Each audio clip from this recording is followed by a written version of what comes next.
All right. So homework. I know that Thea said she wants to look at number 5 from 4.3. Were there other problems that people wanted to look from that section or others?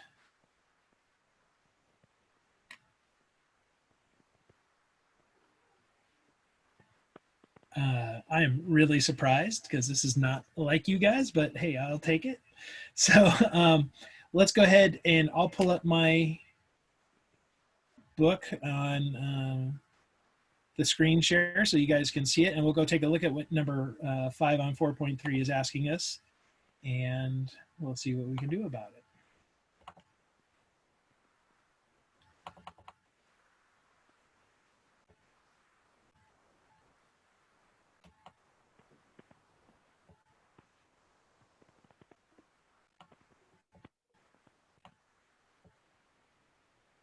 Okay, so you guys should be able to see my book. Let me go find section 4.3. Okay, so number 5, a stone weighing 1/2 pound is thrown upward from an initial height of 5 feet with an initial speed of 32 feet per second. Air resistance is proportional to speed, with K equaling 1/128 pounds squared, or I have no idea what that unit is supposed to mean. Pound something per foot. All right, so then find the maximum height attained by the stone. It's pounds seconds per Oh, foot. pound seconds. Okay. Yeah. Pound second per foot. So let me write this stuff down. So we've got a weight of 1/2 pound.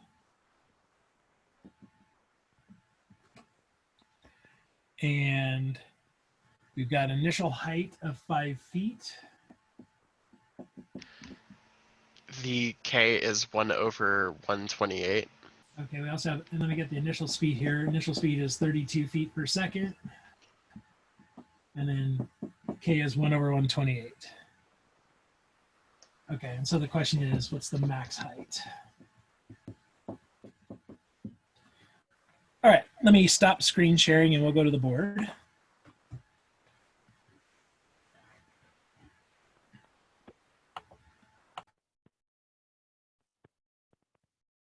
All right, so here's all the information. And let's see what we can do about it. All right, so first thing we want to do is actually create the differential equation. So how are we going to do that? Because it's being tossed upward, both forces acting upon it will be downward. Okay. So both of them will be negative. So you basically sum up the forces. It's going to be MA is equal to negative MG minus KV. Yeah. Okay, so they said that it was proportional to velocity. So that means we're going to have our drag being K times V. And if we have these as negative, which is fine, it's counter to how I had them set up before. I just want to point this out, because when I did it, I was saying down was positive. This is now saying that up is positive because gravity is pointing down and the air resistance is going to be pointing down because we've got this object. Remember, we're throwing it upward. So that means that both those forces are going to be pointing down. And that's totally fine. We'll run with this. Okay, so then this means if we divide by the m, we're going to get v prime is equal to minus g minus k over mv. And so let's actually solve this and then put in our numbers. Because I think it'll be easier if we just do it with letters and then worry about that. So this looks like v prime plus k over mv equals negative g. So this is linear first order. We've only done like a million of these. So we're going to get, if we kind of, let's just go through the process. So V1, that's going to equal E to the negative K over M times T. Sorry, I'm just rearranging here. My back is getting a little sore. So, all right, so we're going to get V1 is equal to E to the minus K over MT.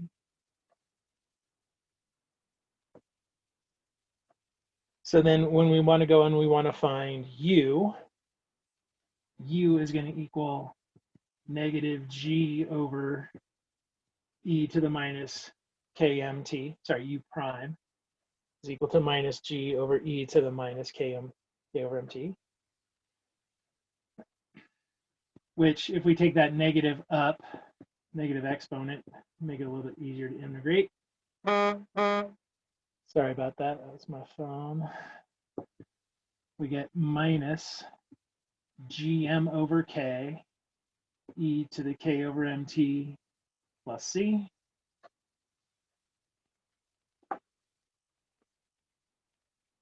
Which then we take that U, multiply it by the V1. So we get V is equal to minus GM over K plus C E to the minus K over M T.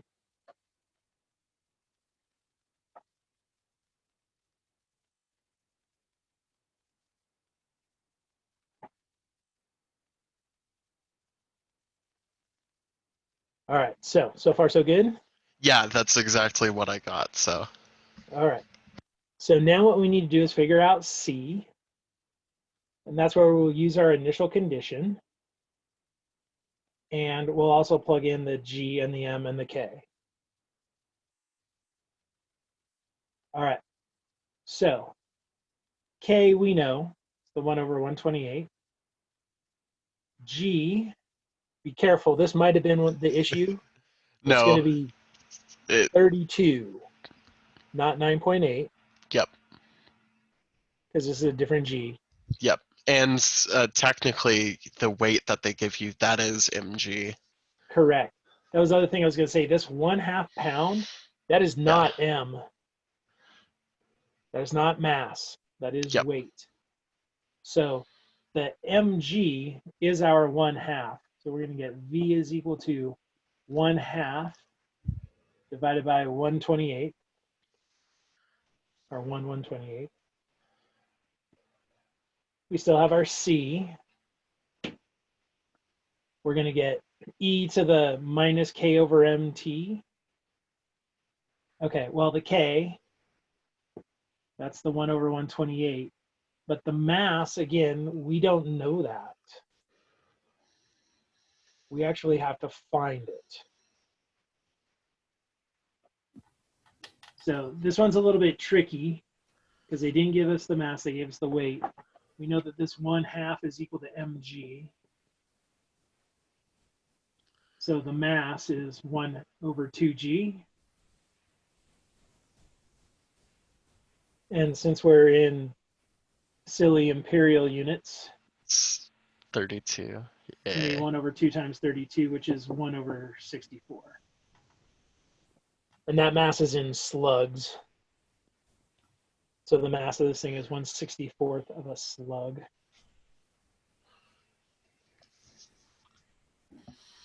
We do have the most idiotic units.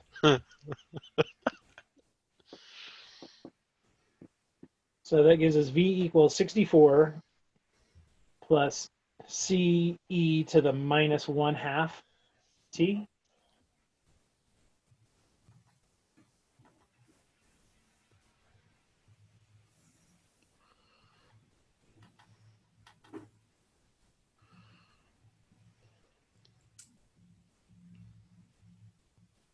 So before we move on, are we okay at this point?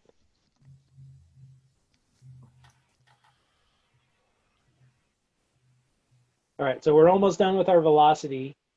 Now we're going to use our initial condition. We know that V of 0 is equal to 32.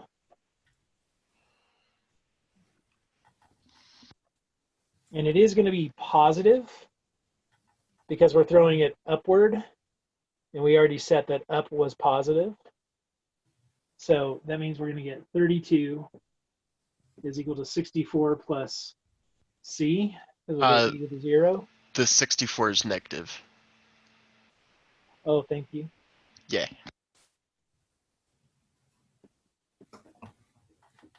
So C then is going to equal 96.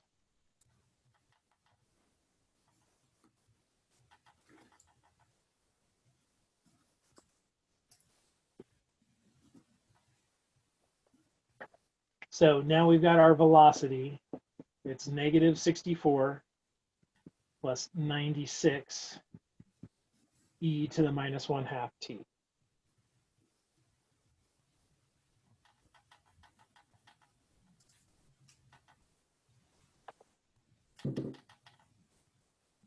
All right. But that still doesn't answer the question. The question is, what's the maximum height attained by the stone? So to do that, we probably want a position function. So we take. So how are we going to get position from velocity? Integrate. Yeah, we're just going to integrate that with respect to t. So our position, call it y, is going to be minus 64t minus, I think that's 192 e to the minus 1/2 t, and then plus some new arbitrary constant.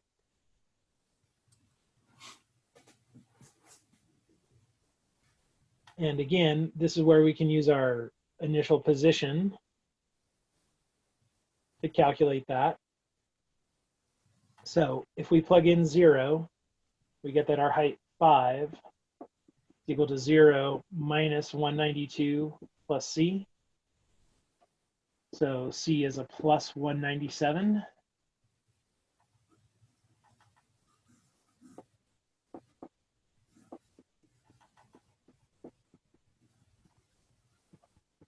So I'm feeling pretty good that our position is given by this formula right here.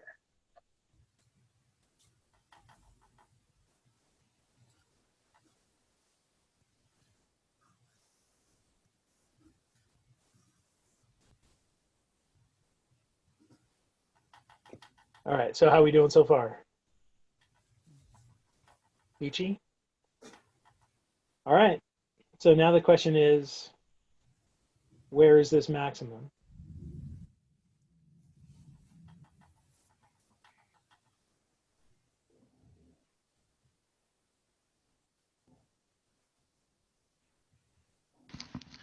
Apparently at 17. Let's see here. Where is this? 17.1. Okay, so you say apparently. Yeah. Is that because that's what Bob tells you? Desmos. Oh, Desmos tells you that? All right. I trust Desmos a little bit more than I trust Bob. Yeah. Yeah, I see where I screwed up. Okay. Because that is the answer in the back of the book. So. All right. Well, let's talk about how we could figure that out, because obviously you can use Desmos, draw the graph, whatever. Yeah. Excuse me. But I mean, what I used originally was I just saw where the velocity function was equal to 0, found that t value, and then plugged it into the position equation. Because yeah, that and that'll should work. tell you where it's at the little hoop of the parabola-ish thing. Yeah. No, that's definitely the case. Like, think about optimizing. The trick is to differentiate, set that equals 0, find critical points, blah, blah, blah. Well, when you take the derivative of that, that's velocity. And that will be our velocity being 0. That means we've slowed down. We stop for that instant before we start coming back down. Yep. So if we want to find out where that height is maximized, we need to know when that happens So what we'll do is we'll let v equal 0.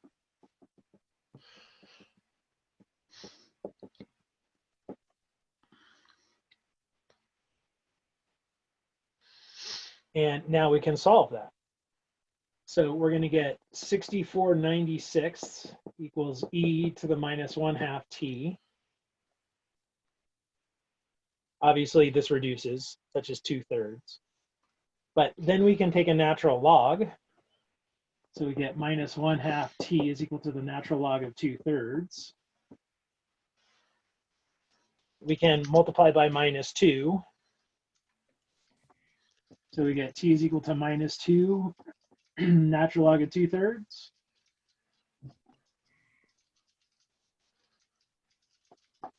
Which is actually the same as the natural log of 9/4. Because I can bring that minus 2 in as a power. Squaring gives me 4/9, and the minus flips it over.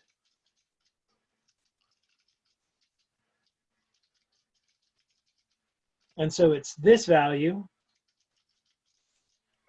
that will then fire in here for t with our plus 197.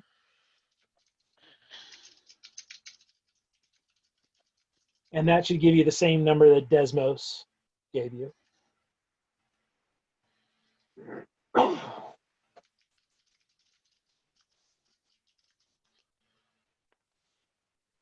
right, so is that better for number 5?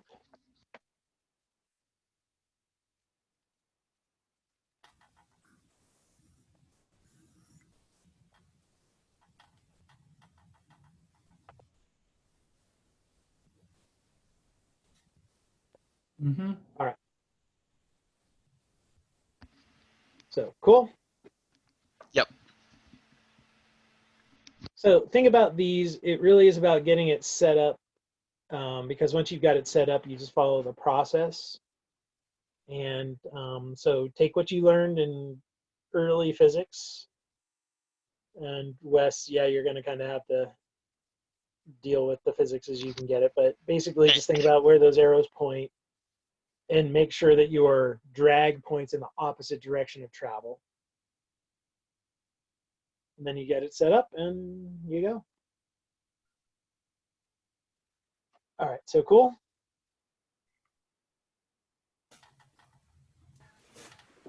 So this actually should get you guys kind of excited with all the physics you've taken, because now we don't have to ignore things like we did before. We can actually be much more realistic. And like if you graph this, you'll see it's not a parabola, right? It's not a parabola. It probably looks kind of similar. I mean, so Thea, I know you graphed it because you said Yeah. Des must be the answer. Does it look kind of parabolic? Yeah, it does. But like I was thinking it could possibly be like a parabola that's been transformed, like just adjusted somewhat. Because I recall us in linear algebra at least working on like a working on systems of equations in order to transform like just your standard butterfly function into its hyperbolic form originally, and finding the transform that does it. So I was thinking of that possibly. Yeah, it's a little bit different. Mm-hmm. But you know what? Let's actually do this. I'm going to pull up Desmos and let's graph this versus what we would have gotten if we ignored air resistance, because that's a pretty quick one we can graph. So let me share my screen again.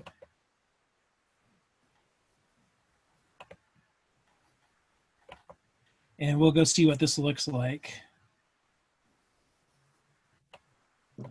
Oops.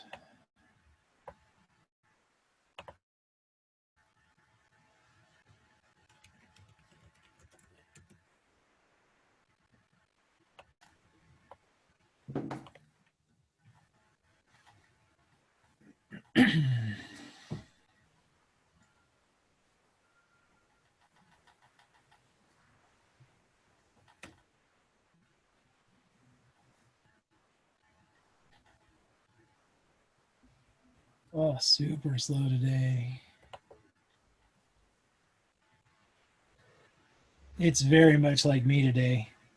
I got off to a very lazy start.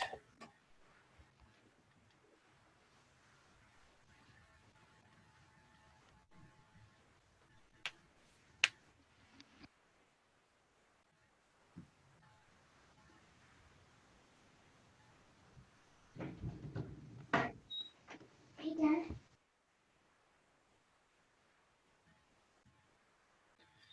All right. So we got negative 64 minus 192 e to the negative 0.5 plus 197. All right, so there's that one. We'll zoom out in a second. But let's graph what it would look like had we not accounted for air resistance.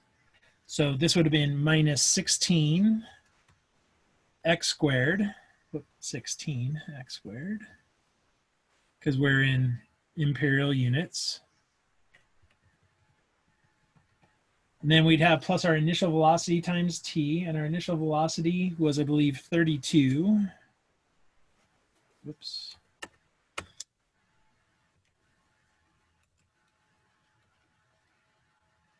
All right, so there's our plus 32. And then we had to shift it up. We were starting at 5. Is that right? That's a legit question. But Yeah. Yeah. It ended up being 197, I believe.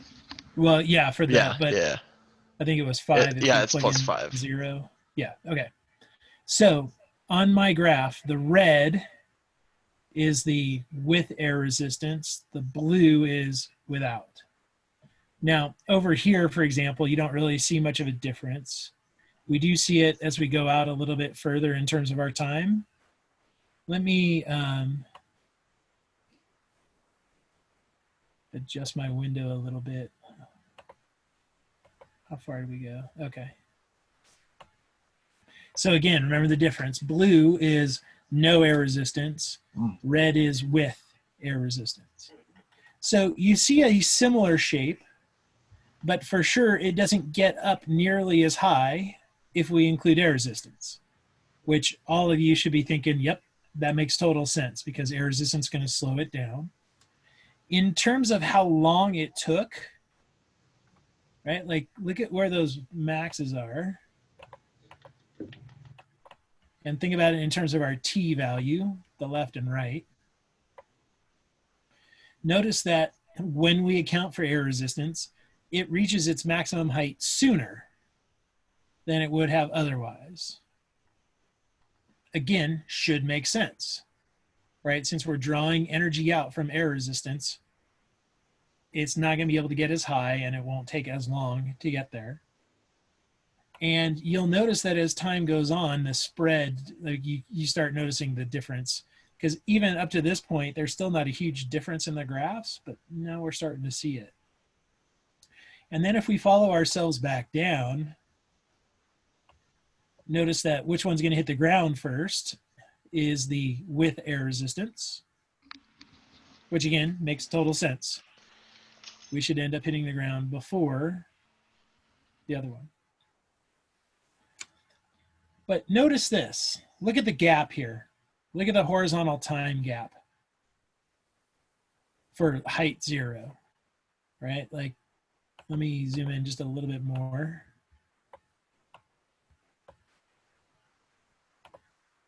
So on the red graph, that was at time 1.942. And on the blue graph, it's 2.146. So it's like 0.2 seconds, 0.2 of a second. Come check out the time difference when we're at the maximum height of the with air resistance. All right, so this one is at 0.811. This other one is at about 1.494. So over 0.6 of a second. So basically what that is saying is that as it falls, this one kind of catches back up, at least in terms of at the given height. And I know that probably feels a little bit weird, but think about as it falls, this one is being slowed down. Now that it's falling, it's being slowed by air resistance, where the blue one isn't being slowed. So it's kind of interesting that on the way up, we start getting this time differential, and on the way back down, we start losing that time differential. But that's just the nature of air resistance, how it points in opposite directions. So imagine that all you were doing was timing it. So literally, we have our stopwatch. We throw it and we time when it hits the ground. You might not be able to discern the difference between having air resistance or not. Those paths would look pretty much the same to you, and depending on your reflex time, you may not catch it. But it should be very apparent if we were to look at how high it went, right? Because this one's a height of like 17 something feet. The other one was almost 21. We would notice a 4-foot difference at the top. Anyway, just fun facts. So it still looks kind of parabolic, but it most definitely is not. Even though you could see that, oh yeah, that looks like a parabola. This is another reason why we don't feel bad in the physics world of ignoring air resistance and saying, oh, you're going to get a parabola. Because it does pretty much. But if we really want to be good about it, like now we're going to start talking about we're, lobbing lobbing stones at the opposing army. We don't want them to fall short. We want to make sure that we include it, right? And then it would actually matter. So. All right, well, I'm going to stop sharing my screen here. But is that good for number 5? We feeling good? All right, cool. Any other homework questions pop up while we were doing this that you thought of? All right, well, hearing none, then we will continue. All right, so now we talked about air resistance. Another place in physics where differential equations pop up is with gravity. So let's talk about gravity, and let's talk about gravity for real, not always the same 9.8 meters per second squared. But let's look at how gravity works just in general. So I'm going to go back to the board here. So you probably remember, some of you may remember this from physics, even though it was a while ago now. But there is the universal law of gravity. And the universal law of gravity basically says that the force between two objects, it's going to equal G times M1 times M2 over R squared. And it's totally okay if you don't remember this or have never seen it before. We'll talk a little bit about it. But this is your gravitational force. Big G, that's that gravitational constant. It's like 6.67 times 10 to the 11, whatever weird units it is. But that's universal.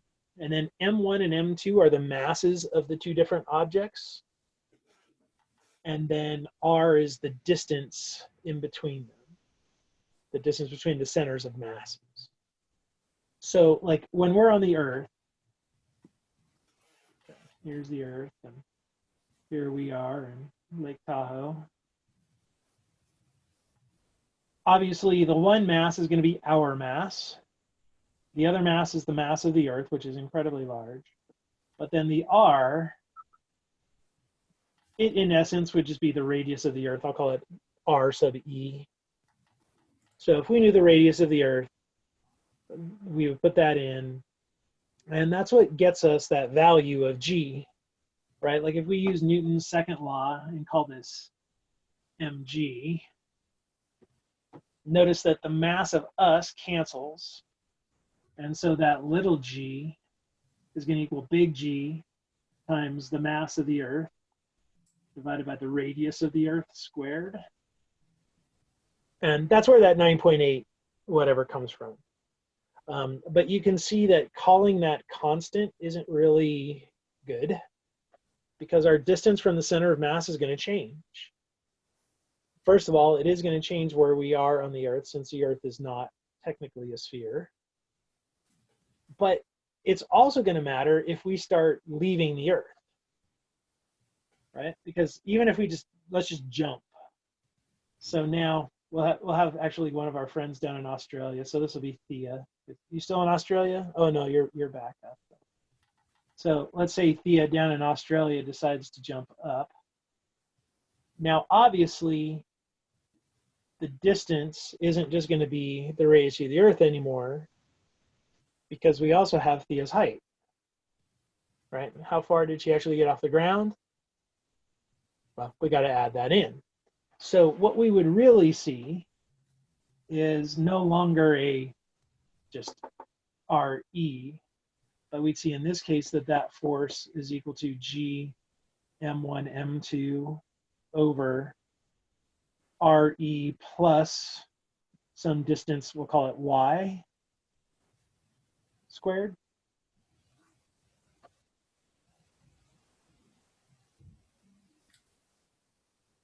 So it's a little bit different, but still the same kind of idea.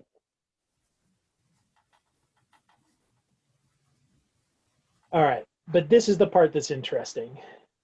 What happens when we actually change our distance away. And where this is super applicable is like when we send probes to Mars, or we send people to the moon or the International Space Station. That gets to the point where this Y is significant enough that we notice it. For all the things that you ever did in physics, your Y was so small compared to the radius of the Earth that it didn't matter. Right? The radius of the Earth is thousands of kilometers. So we're talking 10 to the 6th meters, which is why a couple of meters doesn't matter. I mean, even if we throw something 100 meters in the air, that's not going to really be enough for gravity to, for the G to change enough for us to care. But like I said, if we're sending something to the moon, now it's significant enough, and so we want to look at that. Well, to help us out a little bit, because this is a little bit gnarly, let's first think about this with Newton's second law, where this is going to be m1 times our acceleration, or m2, let's say, or mass 2. Let's just cancel those mass 2's, so we don't have to worry about it. So that makes this top just g times m1, but those are both constant. At least we're assuming that the object, the Earth or whatever other body that we're leaving, is keeping a constant mass. So I'm just going to call that a proportionality constant. So I'm going to make this so that our acceleration is equal to k over y plus r squared. I'm also going to drop the e subscript, because this is going to be the radius of whatever our object is. So if we want to be on the moon, it's the radius of the moon, so on. So just realize that k, that holds just the g and the m. All right, so far so good?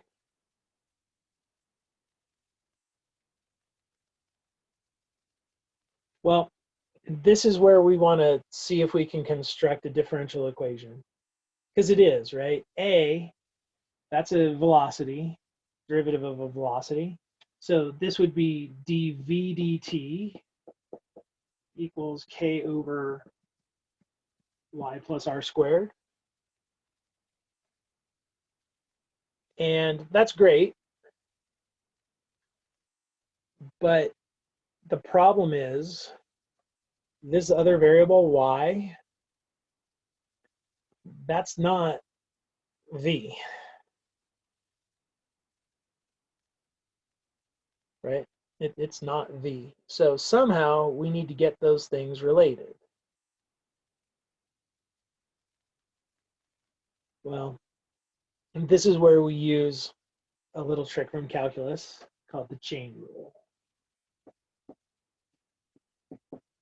So dv dt, this is actually going to be equal to dv dy times dy dt, right? If we say that y is a function of time, which it should be, because the position that we're taking away from the Earth is going to change with time. This is just the chain rule. Now, do you see how this helps us? Can't that help you sort of filter out each chunk, I guess, of the equation in a way? It's not exactly where I was going. How about this? What's dy dt? What's another name we give dy dt? Oh, isn't that just velocity, right? That is velocity.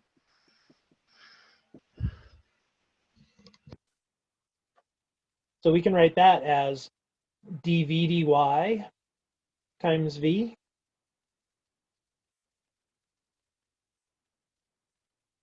Well, check this out. This is now the derivative that relates the variable v and the other variable that we had in our differential equation. So this differential equation then is going to look like v prime times v equals k over y plus r squared.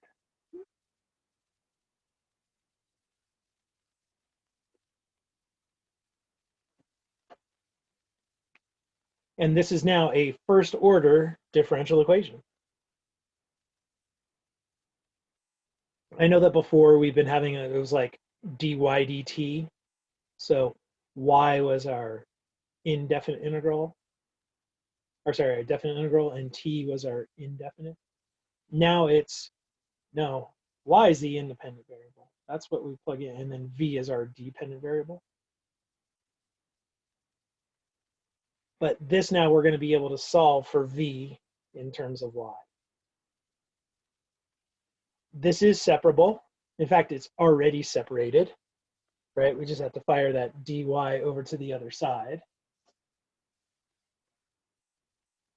So this is going to give us v dv is equal to k dy over y plus r squared.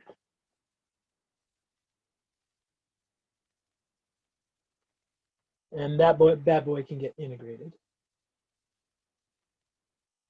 So this is a nice little trick that we use a lot when there's another variable, is we just create the chain, and then hopefully in that chain you're going to be able to substitute. And when when these chains have t in them, it often leads to a velocity or an acceleration or something like that, because we're differentiating with respect to time.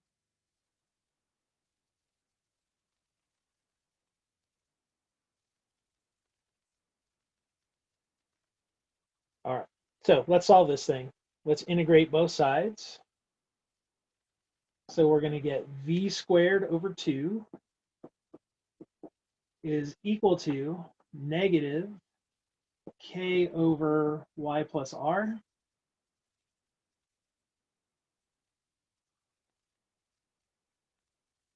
And then, of course, our plus c.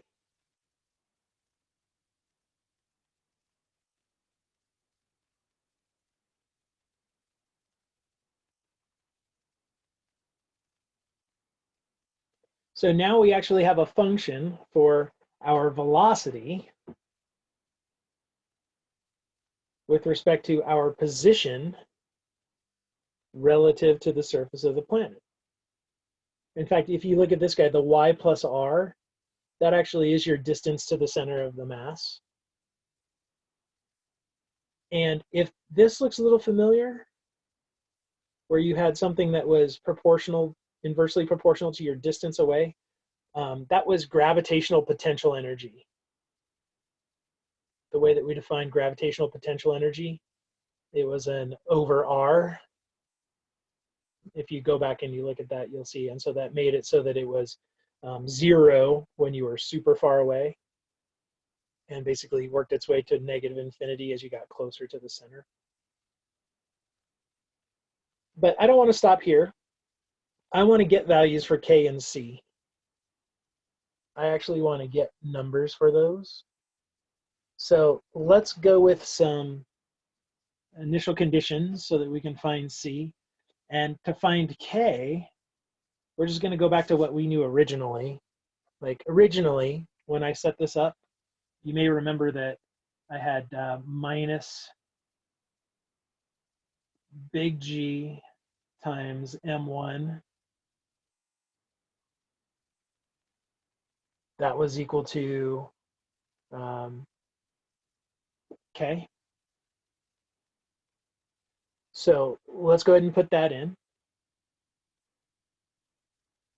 But we can even go one step further with this.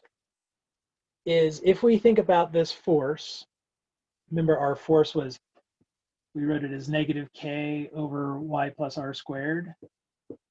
That was equal to M times G, so the mass of the object that we're on.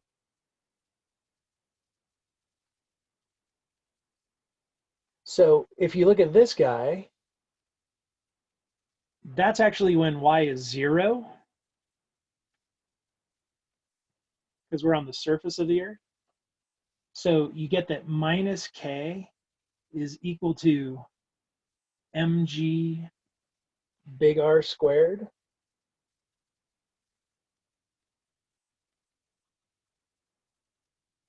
And actually, I should make that negative because we're going down. So K is actually equal to mgr squared. So I'm going to put that in. This again is the mass of our object that we're attracted to, and r is its radius. So that gives us v squared over 2 is equal to minus mgr squared over y plus r. So as long as you know what the gravitational attraction is of your object, you can put that in right there.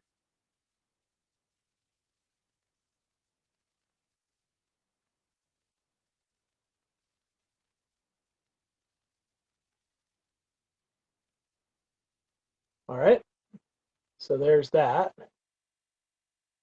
So then how are we going to find C?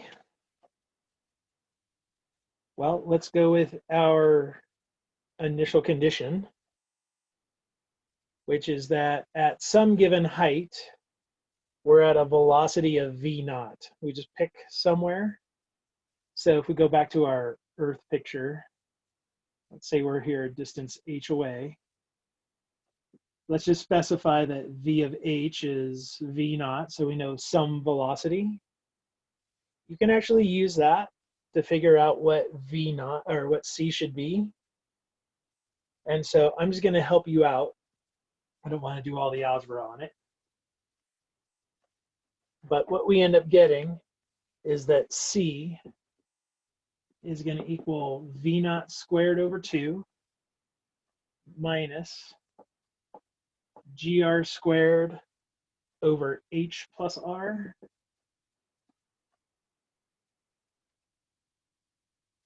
Oh, there's not supposed to be a mass here. I apologize. That mass gets dropped out when we do Newton's second law. So that's where this came from. But anyway, so you put that in, and now we've got ourselves v squared over 2 is equal to v naught squared over 2 minus gr squared over h plus r minus mgr squared, no, m, gr squared over y plus r.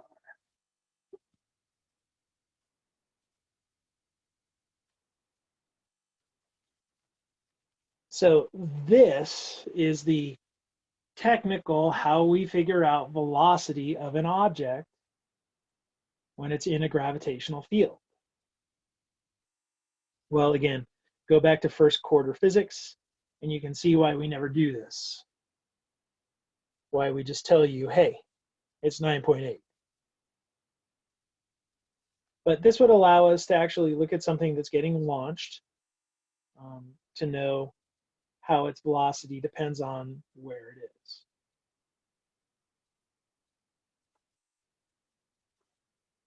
All right, well, it was a separable differential equation, so yay, we got it.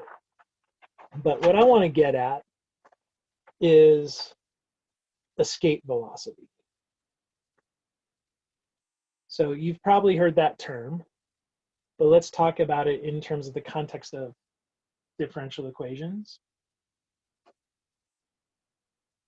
So if you're unfamiliar, escape velocity, this is the minimum velocity that you need at the start so that your object can actually leave the point or get past the point where the gravity due to the object is going to pull you back in. So let's just talk about the Earth. So escape velocity from Earth would be how fast we'd have to throw a baseball right now up in the air so that it would never come back. It would just go cruising on forever. Okay, so basically the idea here is this is going to be the V that makes the object leave.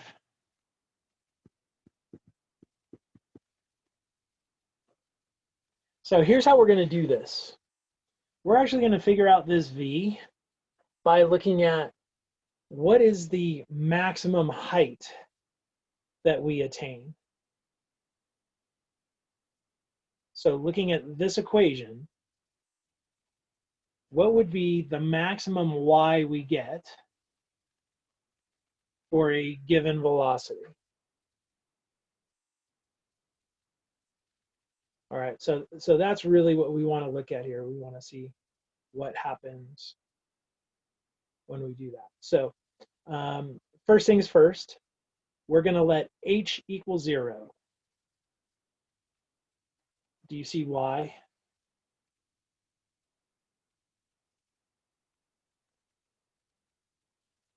What does h equal 0? What's that mean? Does that just mean we're on the surface of the planetoid? Yep. We're on the surface because h, that was how far you were jumping, Thea, right? So h is the surface, and so if we're talking about escape velocity, it's from the surface. So we're going to let h equal 0. So that's kind of nice. And then if h is 0, obviously this changes a little bit. And what we're going to do is solve this for the y. Okay, so let's let h equal 0.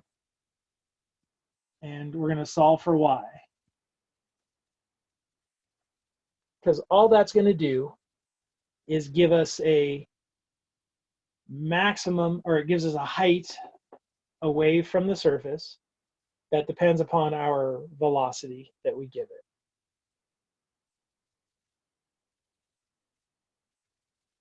Okay, so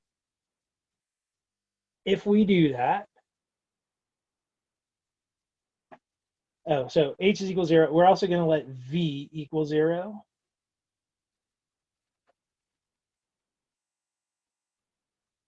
Because we're going to try to find max height.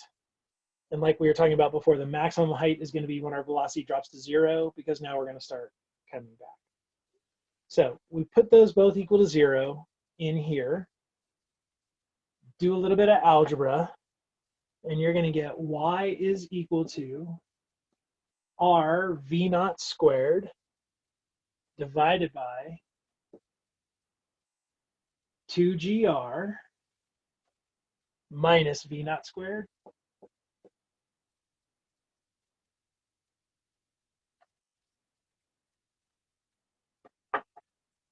And so what this equation is, again, This is the maximum height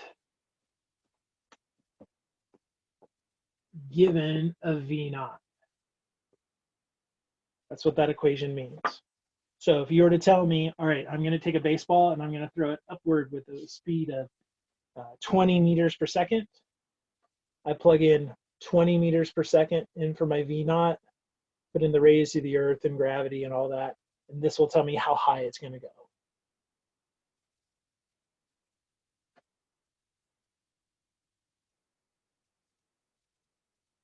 All right, well, this is great, but what I'd really like to know is what is the velocity that gives me that specific height. So if I solve this for V naught, I'm going to get V naught is equal to the square root of 2r gy divided by r plus y.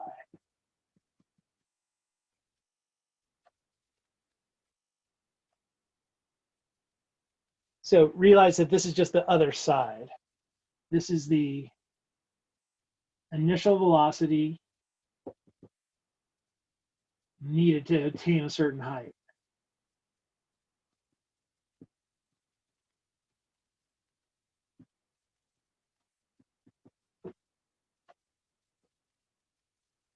So the first equation was how high is it going to go given an initial velocity? This is now what velocity do I need to get that given height? So like if we wanted that baseball to reach a height of 100 meters, I plug in 100 for y, do my calculation, we find out what V naught needs to be. So again, escape velocity. The whole point of this was that we want our height, we want that max height to never occur, right? We really just want that height to keep going. So let's take a limit as y goes to infinity.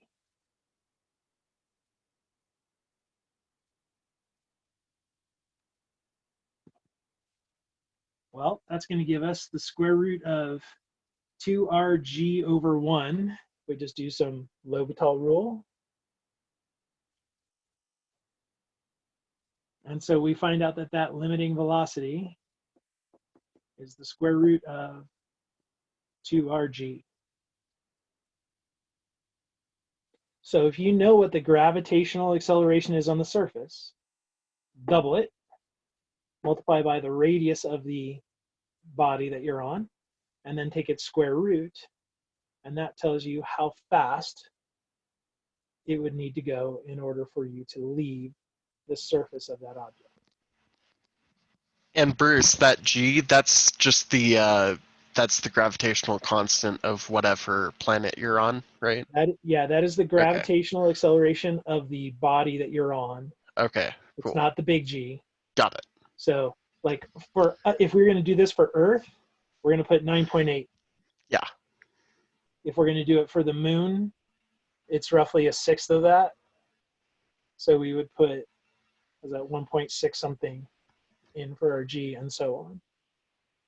So check it out. For the Earth, if we look at escape velocity for the Earth, so V naught is going to be the square root of 2 times 9.8 meters per second squared times the radius of the Earth. Let's see what that is in kilometers. Right, I mean in meters.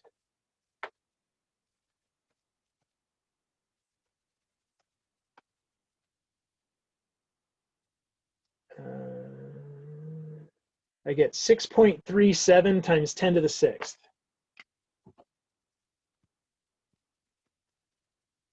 With my real quick Google search.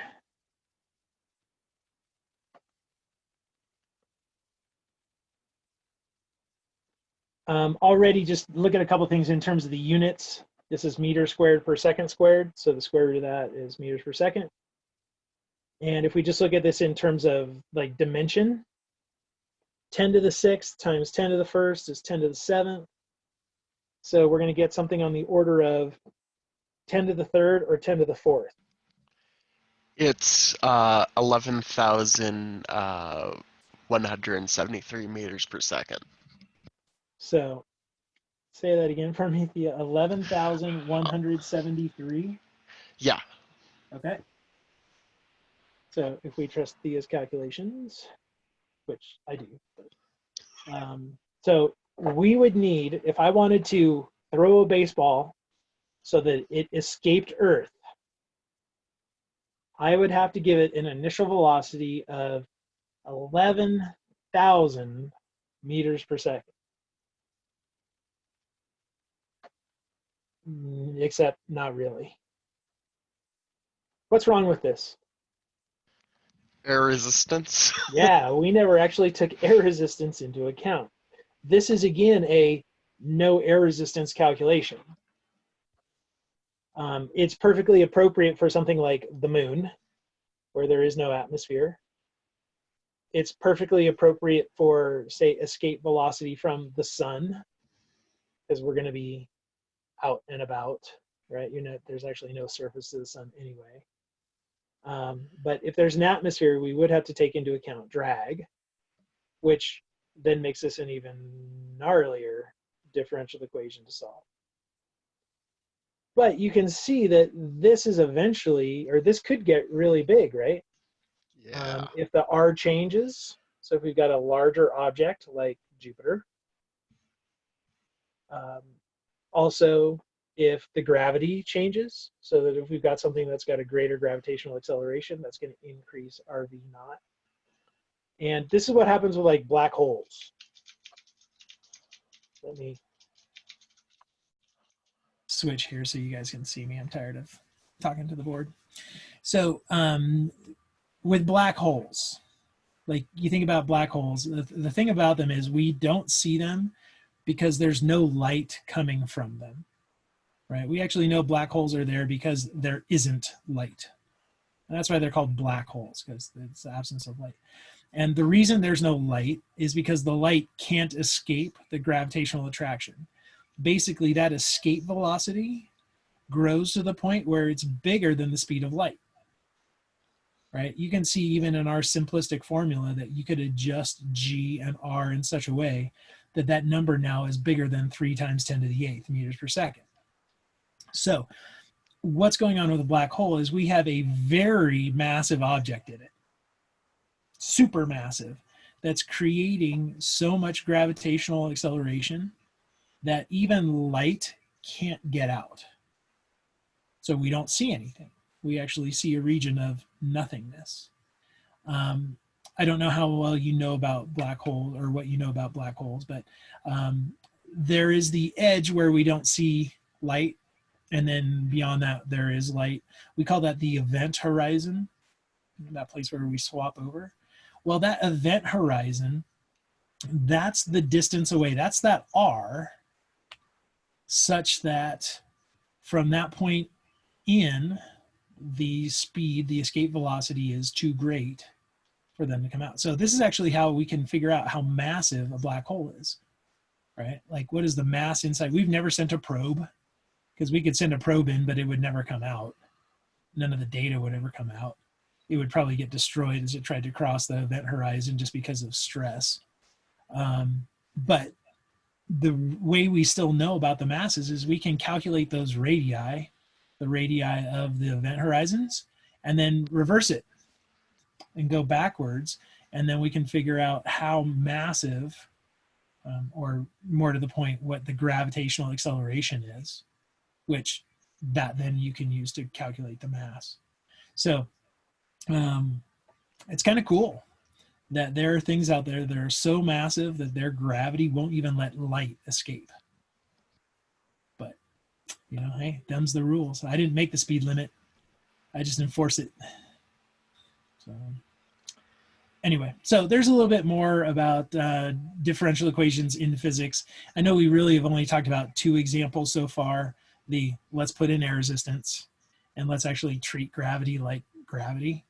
But those are 2 basic things that you assume very early on, and you can now see why we assume what we did in physics 1, because otherwise everybody's like, screw that, we're done.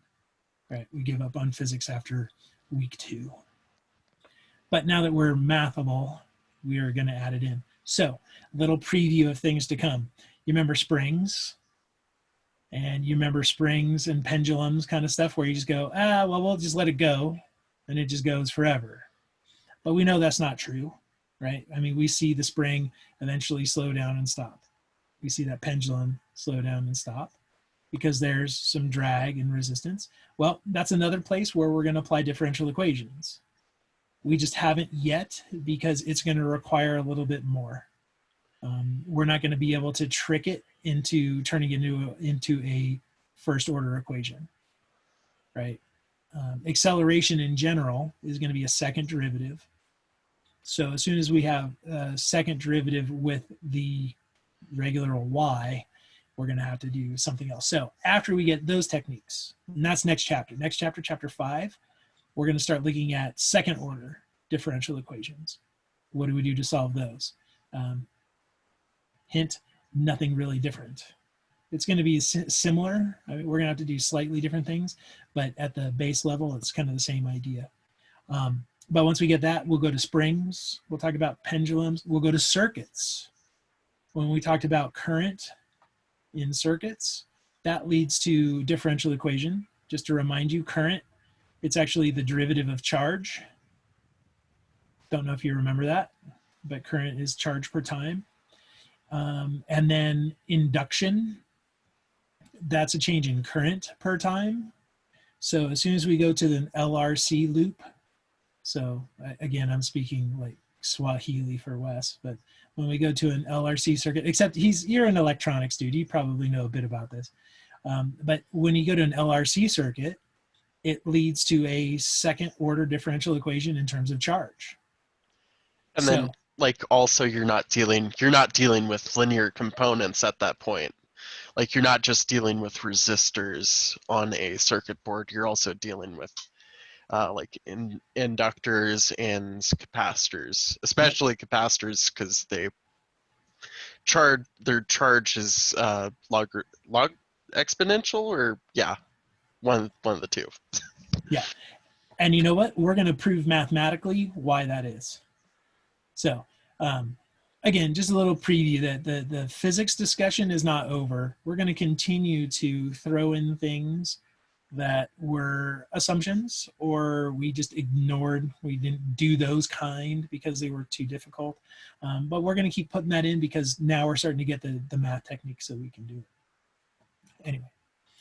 Okay, so I think I'm going to pause the recording here and let's talk about exam and whatever else is coming up. Okay, so just get ready for next week, go into second order and basically increasing the size of our toolbox.